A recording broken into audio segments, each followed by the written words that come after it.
अस्सलाम वालेकुम। मेरा नाम है यूसुफ जलाल और असिस्टेंट का जो पेपर हुआ 12 मार्च को, उसका पार्ट 2 डिस्कस करने जा रहे हैं। और इस शॉर्ट सी वीडियो में हमने 30 क्वेश्चन डिस्कस करने हैं। तो जैसे जैसे इसमें क्वेश्चन ऑलमोस्ट आ चुके हैं तो इनको हम 3-4 पार्ट्स में कंप्लीट कर देंगे। पहले पार्ट में हमने 20 क्वेश्चन किए और इसमें हम जो है वो 30 करने जा रहे हैं। तो इसमें आप अपने आंसर भी टैली कर सकते हैं और इसका ट्रेंड का भी अंदाजा लगा सकते हैं। तो बेसिकली पास पेपर का मकसद यही होता है कि हम इसके ट्रेंड को देखें और अपनी तैयारी का जो भी कोर्स है उसे जो है वो डिजाइन करें हम। इससे पहले जो है एक शॉर्ट सी अनाउंसमेंट है। एक पीपीएससी का क्रैश कोर्स स्टार्ट करने जा रहे हैं स्पेशली पीएमएस के लिए। वन पेपर किसी की भी तैयारी कर रहे हैं असिस्टेंट की या जो एफपीएससी की सीट्स आई हैं तो उसके हवाले से ये स्पेशली नहीं है, लेकिन एक आप अलाइड उसमें कोर्स कह सकते हैं। इसकी डिटेल जो है वो डिस्क्रिप्शन में गिवन है, आप इसे देख सकते हैं और इंशाल्लाह इसे हम 20 मार्च से स्टार्ट करेंगे। हम स्टार्ट करते हैं जी। नेक्स्ट हमारे पास क्वेश्चन है यहाँ पे, क्योंकि क्वेश्चन और चारों ऑप्शन मैंने यहाँ पे नहीं लिखे हुए, जस्ट क्वेश्चन है और उनके आंसर और उससे रिलेटेड और कौन सी चीजें हैं। यहाँ पर जो क्वेश्चन था वो जालियांवाला बाग और इसमें जो है वो अमृतसर ये शहर और अप्रैल 1919 और डायरकी के अगेंस्ट ये बेसिकली था और इससे भी क्वेश्चन रिलेटेड आया हुआ था। और जो जनरल डायर थे उन्होंने यहाँ पे ऑर्डर दिया। तो ये बहुत ही इंपॉर्टेंट और एक एक्सटेंसिव टॉपिक है, इसको डेफिनेटली आपने तैयार करना है। उसके बाद नॉर्मल ब्लड प्रेशर 120/80, तो ये सिंपल कॉमन है और वैसे इसमें पता है और यही एक पूछा जाता है हेल्दी के लिए जो नॉर्मल हमारे पास है। नेक्स्ट हमारे पास है, इसमें जो है वो डायरेक्ट इसे नहीं पूछा गया था, ये बेसिकली शिबली नुमानी ने पहली बार जो तकाबुली जायजा था और इसमें ये जो टॉपिक है ये तनकीद में आता है कि अप्रिशिएट करना, आइडेंटिफाई करना। और ये था मवाजना अनीसो दबीर। तो ये बेसिकली इस बुक का नाम भी कई बार आ चुका है, लेकिन यहाँ पर जो था तकाबुली जायजा या तकाबुली तनकीद की बुनियाद किसने रखी, तो मौलाना शिबली नुमानी। और इससे रिलेटेड 2 क्वेश्चन थे शिबली नुमानी से रिलेटेड। नेक्स्ट था बाबा मसूदुद्दीन गंजे शकर, ये किस सिलसिला से हैं, तो ये बेसिकली चिश्तिया ऑर्डर से ताल्लुक रखते थे। और ये भी पूछा जा चुका है कि इनका जो ऑर्डर था ये सब कॉन्टिनेंट में तीसरे बड़े बुजुर्ग हैं। पहले खुद मोइनुद्दीन चिश्ती और उनके बाद कुतुबुद्दीन बुख्तियार काकी जो इनके पीर थे, और फिर बाबा फरीद। और इसके अलावा जो है बाबा फरीद की शायरी श्लोक के हवाले से क्वेश्चन आता है, वो किस में इंक्लूड है, गुरु ग्रंथ उससे क्वेश्चन है। पंजाबी के ये पहले शायर हैं जिनको पंजाबी का पहला शायर माना जाता है, तो ये काफी क्वेश्चन इनसे रिलेटेड है। और इनका मज़ार कहाँ पे है ये भी क्वेश्चन है, इनका उर्स कब होता है, ये सारे सवाल इसमें आ चुके हैं। नेक्स्ट है हमारे पास हेड ऑफ ज़कात। तो टोटल हेड ऑफ ज़कात पूछे गए थे, तो ये हमारे पास हैं 8 और इनका जो जिक्र है वो सूरत तौबा में है और आयत नंबर जो है वो 60 है। और ये सारे ही इंपॉर्टेंट है। और ज़कात की फर्जियत कब हुई, तो ये सारी चीजें आती हैं। मुनकरीन ज़कात के खिलाफ जिहाद किस खलीफा के दौर में हुआ, तो इससे रिलेटेड सारे क्वेश्चन आप इसमें देखें। नेक्स्ट इसमें कई बार इसको डिस्कस कर चुके हैं कि जुल्फ़िकार अली भुट्टो का इरा हो या बेनज़ीर का या पीपल्स पार्टी का, ये सारे ही एग्जाम के हवाले से इंपॉर्टेंट। और यहाँ पर बुक पूछी गई थी डॉटर ऑफ द ईस्ट या दुख्तर मशरिक, तो ये बेनज़ीर भुट्टो की जो है वो ऑटोबायोग्राफी है। नेक्स्ट क्वेश्चन है हमारे पास, पहला जो मार्शल लॉ है वो किसने लगाया और पहला कॉन्स्टिट्यूशन एब्रोगेट किसने किया। तो पहला मार्शल लॉ किसी जनरल नहीं लगाया था, बल्कि खुद जो सिकंदर मिर्जा थे पाकिस्तान के पहले प्रेसिडेंट, तो उन्होंने इसे इम्पोज किया था। और चीफ मार्शल लॉ एडमिनिस्ट्रेटर जो है वो बने थे अयूब खान। और जस्ट 20 दिन के बाद अक्टूबर 27 को जो है इनको रुखसत कर दिया गया और फिर एक सीरीज चलती है और फिर एक मिलिट्री रूल चलता है और फिर अयूब खान पहले इलेक्शन करवाते हैं प्रेसिडेंशियल और पहले इलेक्टेड पाकिस्तान के प्रेसिडेंट बनते हैं। नेक्स्ट हमारे पास है केटी बंदर, इसका सवाल पूछा गया था, it is located in Sindh. तो ये सिंपल एक क्वेश्चन था ज्योग्राफिकल लोकेशन के हवाले से। और उसके बाद जो है वो सेंटो का सवाल पूछा गया कई बार। सेंटो का जो है वो सेंट्रल ईस्टर्न ट्रीटी ऑर्गेनाइजेशन, इसका एब्रीविएशन पूछा गया है। इसके जो है वो और नाम भी हैं, इसको मीटो भी कहा जाता है, मिडल ईस्ट ट्रीटी ऑर्गेनाइजेशन, और इसी को ही बगदाद पैक्ट कहा जाता है। और ये 1955 में जो है पाकिस्तान ने इसे ज्वाइन किया, और इसके साथ जो है वो लाजमी तौर पे आप सीटों को भी देखें, इसके मेंबर्स ये डिसॉल्व कब हुए, तो ये दोनों ही सीटों और सेंटो, ये लास्ट टाइम पीएमएस के पेपर में भी था ऑब्जेक्टिव में, और इसमें भी ये आया हुआ है। उसके बाद वारिस ड्रामा बहुत ही इंपॉर्टेंट, बहुत ही रिपीटेड, कई बार ये एग्जाम में आ चुका है। 1979 में ये आया पीटीवी पे, और जो है वो अमजद इस्लाम अमजद उन्होंने इसे लिखा, और इसमें जो थे महबूब आलम,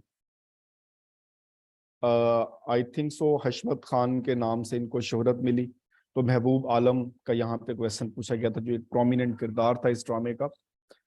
उसके बाद gulf of Bosnia, it is located between Finland and Sweden, तो ज्योग्राफी हमेशा मैप से ही आती है, वहां से जब हम देखते हैं तो हमें चीजें जो है वो बिल्कुल इजीली क्लियर हो जाती हैं, और हम इनको विजुअली देख रहे होते हैं, तो मेमोराइज करना इजी होता है। मल्टीपल न्यूक्लियाई थ्योरी जो है वो 1945 में प्रेजेंट की गई, इससे रिलेटेड क्वेश्चन था, ये सच पहले नहीं आया, ये एक नया क्वेश्चन था। उसके बाद dyarchy was introduced by British, और ये 2 टायर सिस्टम था। इसे 1919 में इंट्रोड्यूस करवाया गया था, जिसके नतीजे में काफ़ी प्रॉब्लम भी हुए, और ये 1921 से लेकर 1937 तक इम्प्लीमेंट रहा, और 1935 में जो है वो फेडरल लेवल पे डायरकी को जो है वो बहाल रखा गया था। तो ये सारे सवाल इससे रिलेटेड आ चुके हैं। उसके बाद स्टिंगर मिसाइल का था। स्टिंगर मिसाइल ये सोवियत की जो है वो हार, वो इसी में ही पोशीदा थी, जो यूएसए से इंपोर्ट किए गए थे, और इससे रिलेटेड जो है ओजड़ी कैंप का जो एक इंसिडेंट हुआ रावलपिंडी में, वो भी इसमें इम्पोर्टेंट है, और ये मेनली अफगान वार में यूज हुए थे। उसके बाद जो है उम्र फारूक के दौर, ये बहुत इंपॉर्टेंट है, इसमें जो है वो जंगे यरमूक के बारे में पूछा गया था, और एक उसके बाद जंगे कादसिया, आई थिंक ये 2 सवाल थे, या जो भी सवाल थे, ये बेसिकली जो मेरी इस्लामियात की वन लाइनर बुक है, वन लाइनर नहीं, ये थ्योरेटिकल बुक है, तो ये उसी से ये पेज दिया गया है, तो ऑलमोस्ट इस्लामियात के एक क्वेश्चन ऐसा था जो उसमें नहीं है, बाकी सारे क्वेश्चन ही उसमें मौजूद हैं, और ये जस्ट हार्ड कॉपी में ही अवेलेबल है, और उसकी सॉफ्ट कॉपी भी अवेलेबल नहीं है। उसके बाद रिवर्स इन बलोचिस्तान, पंजाब तो पंजाब 5 दरियाओं की सरजमीन है, और उसके बाद बलोचिस्तान में टोटल रिवर्स हैं 7। इसके अलावा लॉन्गेस्ट रिवर कई बार वो पूछ चुका है बलोचिस्तान का, इसको देखें, और पाकिस्तान का लॉन्गेस्ट रिवर, ये सारी चीज़ें इसमें इंपॉर्टेंट हैं। नेक्स्ट हमारे पास अब्दुल सलाम साहब हैं, ये 1979 में इन्हें नोबेल प्राइज़ मिला, और पाकिस्तान की तरफ से सिर्फ 2 ही नोबेल प्राइज मिले, एक मलाला यूसुफजई को और एक इनको, और दोनों से रिलेटेड क्वेश्चन पेपर में मौजूद थे। इनको किस रीजन से मिला, किस सब्जेक्ट में मिला, तो ये सारे क्वेश्चन है। फिर इनका बर्थ डिस्ट्रिक्ट जो है वो झंग है, और रब्वा में ये मदफून है, और ये बेसिकली जो है वो कादियानी सेक्ट, नॉन मुस्लिम थे, तो कादियानी सेक्ट से ताल्लुक रखते थे। उसके बाद नेक्स्ट हमारे पास था जो क्वेश्चन बाबुल मंदीब, और ये गल्फ ऑफ अडन, ये इसके साथ और रेड सी, इन दोनों को कनेक्ट कर रही है, तो ये भी काफ़ी इंपॉर्टेंट है। जिबूती के हवाले से कई बार क्वेश्चन आ चुका है, हॉर्न ऑफ अफ्रीका, सोमालिया, और इनके क्वेश्चन कई बार आ चुके हैं ज्योग्राफिकली। उसके बाद ये सवाल क्योंकि मेरे पास मौजूद नहीं था, इसमें जो है आयत जिसने रसूल पाक सल्लल्लाहु अलैहि वसल्लम का जो है वो ज़िंदगी को एक उसवा हसना करार दिया गया, तो सूरत अहज़ाब में आयत मौजूद है, और इसी में ही हज़रत ज़ैद का नाम भी मौजूद है, तो ये काफ़ी इंपॉर्टेंट है, और ये सूरत जो है वो गज़वा के नाम पे है, अहज़ाब, गज़वा अहज़ाब पे। नेक्स्ट इंटरिम गवर्नमेंट जो है वो डायरेक्ट एक्शन डे जो मनाया गया 16 अगस्त 1946 को, यह कलकत्ता मैसेकर इसे कहा जाता है। तो इसके सिलसिले में बाद में जब एक इंटरिम गवर्नमेंट बनी, तो इसमें 5 जो है वो मुस्लिम लीग के मेंबर जो है वो शामिल थे। तो मुस्लिम लीग के मेंबर का ये मतलब नहीं है कि ये सारे के सारे ही मुस्लिम थे, सब 5 को जो है वो आप सर्च आउट करें, उनको देखें कौन कौन से पोर्टफोलियो थे, जैसे लियाकत अली खान थे, तो ये फाइनेंस मिनिस्टर थे, और जो नॉन मुस्लिम थे जोगिंदर नाथ मेंडल, वो भी इसमें शामिल थे मुस्लिम लीग की तरफ से। उसके बाद एक और सवाल आया जो है वो पनिशमेंट के हवाले से, जो ब्रिगेडियर राजा रिजवान एंड वसीम अकरम जो है वो, इनको जो है वो डेथ सेंटेंस दी गई कमर जावेद बाजवा की तरफ से। तो ये एक मिलिट्री का अपना जो एक क्राइटेरिया है, उस हवाले से इन्होंने जो है वो किया, और सेंसिटिव ऑर्गेनाइजेशन और मिलिट्री जो है मीडिया विंग, और उन्होंने ये स्टेट किया, और ये सारी इसमें ये चीज़ें हुई, तो इनके नाम भी पूछे गए थे। उसके बाद तरावी के लुग़वी जो है वो मीनिंग, इसका मतलब क्या है, तो इसका मतलब है आराम करना, रिलैक्स हो जाना, एक दफ़ा सलाम फेरना, और जाहिर से मतलब और तरावी की नमाज के हवाले से आता है कि ये नफल है, वाजिब है, फ़र्ज है, ये क्या चीज़ है, तो ये भी आपने तैयार करना है।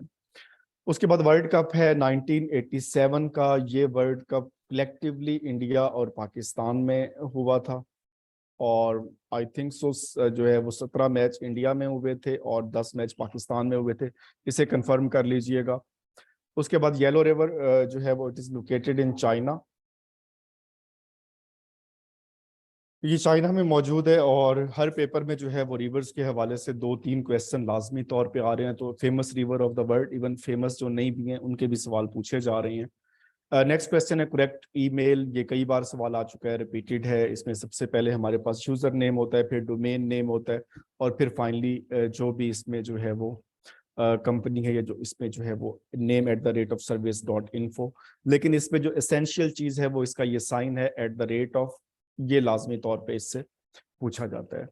उसके बाद जो है वो Jammu and Kashmir liberation front, ये एक्टिव है, और इनका ऑब्जेक्टिव जो है वो सोल इंडिपेंडेंस है। जैसे इंडिया का क्लेम है कि ये अटूट अंग है, पाकिस्तान का क्लेम है कि ये पाकिस्तान की शहरग है और इससे हम सेपरेट नहीं हो सकते। जबकि एक थर्ड ऑर्गेनाइजेशन भी जो है एक्टिव है, इसकी एक स्टूडेंट फेडरेशन भी मौजूद है जो वर्क कर रही है मेनली इससे रिलेटेड के कश्मीर को कंप्लीट इंडिपेंडेंस दी जाए और एक अलग स्टेट बना दिया जाए। और इसका फाउंडिंग जो है फाउंडेड बाय अमानुल्लाह एंड मकबूल भट्ट, और ये कंफर्म कर लीजिएगा 1976, ये भी इंपॉर्टेंट हो सकता है इसमें। उसके बाद मोस्ट पॉपुलस रीजन जो है दुनिया का वो साउथ एशिया है, और अगर कॉन्टिनेंट का पूछ लिया जाए तो एशिया है, और इसी तरह से मोस्ट पॉपुलस सिटी भी पूछा जाता है टोक्यो। तो इस तरह के सवाल लाजमी तौर पे एग्जाम का हिस्सा होते हैं। नेक्स्ट हमारे ब्रांचेस ऑफ साइंसेज में से एक था एवरीडे साइंस का question, histology, study of tissues and cells, इसमें जो है वो स्टडी किया जाता है। नेक्स्ट दौरान सफ़र शाम आप वसल्लम के साथ खदीजा के गुलाम का नाम तो मैसरा, ये बहुत ही एक ऐसा सवाल है जिसको हम बचपन से पढ़ते हुए आ रहे हैं। और फिर खदीजा ने अपनी शादी का पैगाम भिजवाया अपनी दोस्त नफीसा के हाथ। तो ये सारी बातें जो है वो इम्पोर्टेंट है। उसके बाद रसूल वसल्लम ने ज़िंदगी में कितने हज अदा किए, तो हज की जो फर्जियत है वो 9 हिजरी में हुई। पहला हज या अमीर हज जो थे अबू बकर सिद्दीक, उनकी मयत में जो है वो अदा किया गया, और इसमें पहले अमीर हज थे। जबकि 10 एनो हिजरा में आप वसल्लम ने जिंदगी का पहला और आखिरी हज किया। जबकि इसके साथ एक और सवाल भी रिलेटेड है, इसका जवाब आपने कमेंट में देना है कि आप वसल्लम ने अपनी जिंदगी में कितने उम्रे अदा किए, तो ये भी बहुत इंपॉर्टेंट क्वेश्चन है।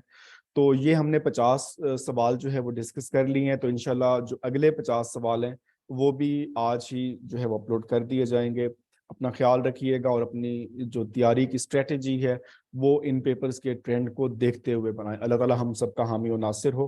अल्लाह हाफिज़।